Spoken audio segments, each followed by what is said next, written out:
नमस्कार दोस्तों, आपका हिस्ट्री 21 में बहुत बहुत स्वागत है। तो हम देख रहे थे कि सल्तनत काल के कौन कौन से वो प्रमुख वजीर हैं और किसके शासनकाल के, जिनका उस शासनकाल में बहुत ही महत्वपूर्ण योगदान व महत्वपूर्ण स्थान है और वो बहुत ही इतिहास के पन्नों में एक महत्वपूर्ण स्थान रखते हैं। तो महमूद गजनवी के टाइम जो सबसे फेमस वजीर थे वो उनके वजीर थे अब्बास फजल बिन अहमद। इल्तुतमिश के समय जो वजीर थे उनका नाम था फ़खरुल मुल्क इसामी और दूसरे जो थे वो निजामुल्क जुनैदी थे।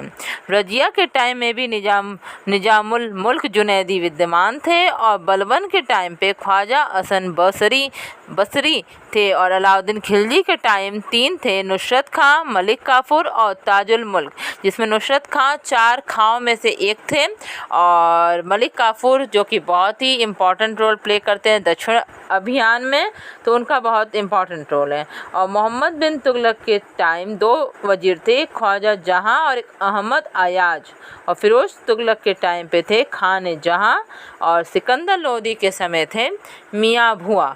ये कुल बहुत ही फेमस और अपने टाइम के सबसे फेमस वजीर, इनके शासन में एक इनकी महत्वपूर्ण भूमिका होती थी। अब आते हैं कुछ शासकों द्वारा किए गए नवीन कार्य, जैसे कि अलाउद्दीन के आगरा से सैनिकों की नियमित हाजिरी पर था और उसने घोड़े को दागने का चलन भी आरंभ किया, जिसमें सिपाही तुच्छ यानी लो क्वालिटी के जो घोड़े सेना में ना ला सके तो उसने इसलिए घोड़ों को दागने की शाही, उस पर निशान छोड़ने की पहल प्रारंभ किया, जिससे कि कोई अपना दिमाग ना लगा सके या कोई उसके साथ घपलाबाजी ना कर सके।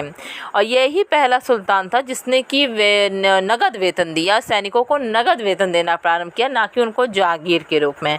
और राज्य के 2 और महत्वपूर्ण विभाग थे, दीवान रिसालत और दीवान इंशा, जिसके विषय में हम लोग अच्छे से जिक्र कर चुके हैं। और एक जो है कि दीवान इंशा जो था वो पत्र व्यवहार को लेके था और रिसालत जो था वो धार्मिक मामले, धार्मिक संस्थानों, सुपात्र विद्वानों और धर्मवेत्ताओं को दिए जाने वाले अनुदानों में था। और फिरोज शाह तुगलक ने गुलामों का अलग विभाग बनाया था, क्योंकि हम सभी जानते हैं कि फिरोज तुगलक को गुलामों से एक अत्यधिक लगाव था और उनमें से बहुत से गुलामों को उसने शाही कारखानों में नियुक्त किया था। वकील दर नामक एक अधिकारी था जो कि दरबार में शिष्टाचार का निर्वाह व औपचारिक समारोह में अमीरों को कैसा उनका पोजीशन है, किस पोजीशन में उनको बैठाना है, खातिरदारी करनी, तमाम तरह की कार्यों को करने की जो जिम्मेदारी थी वो वकील दर की थी।